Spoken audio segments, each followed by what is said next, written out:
ನೀವು ಕೇವಲ ಅಲ್ಪಸಂಖ್ಯಾತರ ಪರವಾಗಿ ನಿಮಗೆ ಮತ ಹಾಕಿದ್ದೀರಾ? ಅಲ್ಪಸಂಖ್ಯಾತರ ಪರವಾಗಿ ಆಡಳಿತ ಮಾಡ್ತಿದ್ದೀರಾ? ನಾವು ಹೇಳ್ತಾ ಇದ್ದೀವಿ, ಹಿಂದೂ, ಮುಸಲ್ಮಾನ್, ಕ್ರೈಸ್ತರು, ಭಾರತ ಮಾತೆಯ ಮಕ್ಕಳು, ಯಾವ ಜಿ ಪರಮೇಶ್ವರ್ ಕೇಳ್ತೀನಿ, ಹಿಂದೂ ಸಂಘಟನೆಗಳು ಏನು ಮೊನ್ನೆ ಗಣೇಶನ ಉತ್ಸವದ ಮೇಲೆ ಕಲ್ಲು ತೂರಾಟ ಮಾಡಿದ ಮೇಲೆ ನಿನ್ನೆ ದಿವಸ ಹಿಂದೂ ಸಂಘಟನೆಗಳು ಶಾಂತಿಯುತವಾಗಿ ಮೆರವಣಿಗೆ ಮಾಡೋ ಸಂದರ್ಭದಲ್ಲಿ ನಿರ್ಭೀತ, ನಿಷ್ಪಕ್ಷಪಾತ, ವಿಶ್ವಾಸಾರ್ಹ ಸುದ್ದಿಗಳಿಗೆ ಮತ್ತೊಂದು ಹೆಸರಾಗಿರುವಂತ News18 ಕನ್ನಡ ಈಗ ಆಪ್ನಲ್ಲೂ ಲಭ್ಯವಿದೆ. ದಯವಿಟ್ಟು ಇಲ್ಲಿರುವಂತ QR ಕೋಡ್ ಸ್ಕ್ಯಾನ್ ಮಾಡಿಕೊಂಡು ಆಪ್ ಡೌನ್ಲೋಡ್ ಮಾಡೋದಕ್ಕೆ ಮರಿಬೇಡಿ.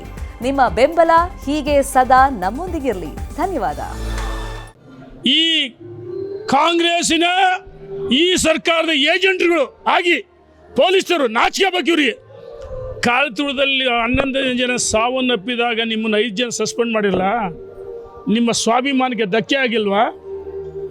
ಯಾವ ಪೊಲೀಸ್ನರು ನಮ್ಮ ಹಿಂದೂಗಳ ಮೇಲೆ, ಅಮಾಯಕರ ಮೇಲೆ, ಮಹಿಳೆಯರ ಮೇಲೆ ಲಾಠಿ ಚಾರ್ಜ್ ಮಾಡಿ ಆ ಮಹಿಳೆ ಕಿರ್ಚದ ನೋಡಿದರೆ, ಅಕ್ಕರಿಂದ ನೋಡಿದರೆ ನಮಗೆ ರಕ್ತ ಕುದಿಯುತ್ತೆ. ಈ ಮದ್ದೂರಿನ ಘಟನೆಯನ್ನ ಇಡೀ ಮನುಕುಲಕ್ಕೆ ಅವಮಾನ. ನಾವು ಹೇಳ್ತಾ ಇದೀವಿ, ಕೇವಲ ಬಂಧಿಸೋದು, ನಾಟಕೀಯ ಬಂಧಿಸೋದಲ್ಲ. ಆ ನನ್ನ ಮಕ್ಕಳನ್ನ ಎಡೆಮುರಿ ಕಟ್ಟಬೇಕು ಮತ್ತು ಅಂಥವ್ರ ನರಗಳ ಕಸಿ ಮಾಡಬೇಕು. ಗುಂಡಿಟ್ಟು ನೇರವಾಗುತ್ತೀನಿ. ಇದು ವಿವಾದಾತ್ಮಕ ಹೇಳಿಕೆ ಅಲ್ಲ. ಅನಿವಾರ್ಯವಾಗಿ ನಾವು ಹಿಂದೂಗಳ ಪರವಾಗಿ ಹೇಳಬೇಕಾಗಿದೆ. ಹಿಂದೂ ದೇಶ, ಭಾರತ ದೇಶ ಜಾತ್ಯತೀತ ದೇಶ ನಿಜ, ಆದರೆ ಹಿಂದೂ ರಾಷ್ಟ್ರ ಇದು. ಹಿಂದೂಗಳ ಮೇಲೆ ದೌರ್ಜನ್ಯ ಮಾಡಿದರೆ, ಹಿಂದೂಗಳಿಗೆ ಅಪಮಾನ ಮಾಡಿದರೆ ಸಹಿಸಲ್ಲ. ಸಿದ್ದರಾಮಯ್ಯನವರೇ, DK ಶಿವಕುಮಾರ್ ಅವರೇ, ಪರಮೇಶ್ವರ್ ಅವರೇ, ನಿಮಗೆ ಹಿಂದೂಗಳು ಓಟ್ ಕೊಟ್ಟಿಲ್ವಾ? ಸಿದ್ದರಾಮಯ್ಯನ ಹೆಸರಲ್ಲಿ ರಾಮಾದಾನ್ ಅಂತ ಅವ್ರು ಹೇಳ್ತಾರೆ, ರಾಮನ ಮುಂದೆ ಕಟ್ಟಿಸಿ ಅಂತ ಹೇಳ್ತಾರೆ. DK ಶಿವಕುಮಾರ್ ಶಿವ ಅಂತ ಹೇಳ್ತಾರೆ. ನಿಮ್ಮ ತಂದೆ ತಾಯಿ ಎಷ್ಟು ಒಳ್ಳೆಯ ಹೆಸರು.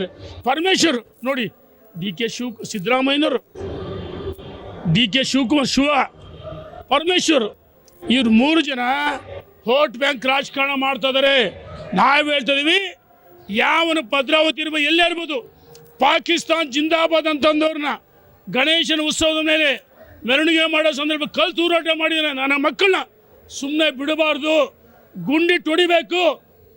ಅವಾಗ ನಮ್ಮ ಈಗಾಗಲೇ ಹಿಂದೂಗಳು ಸಾಕಷ್ಟು ಜನ ಬಲಿ ಪಡ್ತಾರೆ. ಈ ಅನಾಹುತಗಳಾಗಬಾರ್ದು ಅಂದರೆ ಮುಲಾಜಿಲ್ದಂಗೆ ನಾನು ಈ ಸರ್ಕಾರಕ್ಕೆ ಒತ್ತಾಯ ಮಾಡ್ತೀನಿ. ಇಲ್ಲದೇ ಇದ್ದರೆ ಈ ಸರ್ಕಾರ ಹಿಂದೂ ವಿರೋಧಿ ಸರ್ಕಾರ, ಜನ ನಿಮಗೆ ತಕ್ಕ ಪಾಠವನ್ನು ಕಲಿಸ್ತಾರೆ ಅಂತೇಳಿ ಈ ಸರ್ಕಾರಕ್ಕೆ ನಾನು ಎಚ್ಚರಿಕೆಯನ್ನು ಕೊಡ್ತೀನಿ. ನಿರ್ಭೀತ, ನಿಷ್ಪಕ್ಷಪಾತ, ವಿಶ್ವಾಸಾರ್ಹ ಸುದ್ದಿಗಳಿಗೆ ಮತ್ತೊಂದು ಹೆಸರಾಗಿರುವಂತ News18 ಕನ್ನಡ ಈಗ ಆಪ್ನಲ್ಲೂ ಲಭ್ಯವಿದೆ. ದಯವಿಟ್ಟು ಇಲ್ಲಿರುವ QR ಕೋಡ್ ಅನ್ನ ಸ್ಕ್ಯಾನ್ ಮಾಡಿಕೊಂಡು ಆಪ್ ಅನ್ನ ಡೌನ್ಲೋಡ್ ಮಾಡೋದಕ್ಕೆ ಮರಿಬೇಡಿ. ನಿಮ್ಮ ಬೆಂಬಲ ಹೀಗೆ ಸದಾ ನಮ್ಮೊಂದಿಗಿರಲಿ. ಧನ್ಯವಾದ.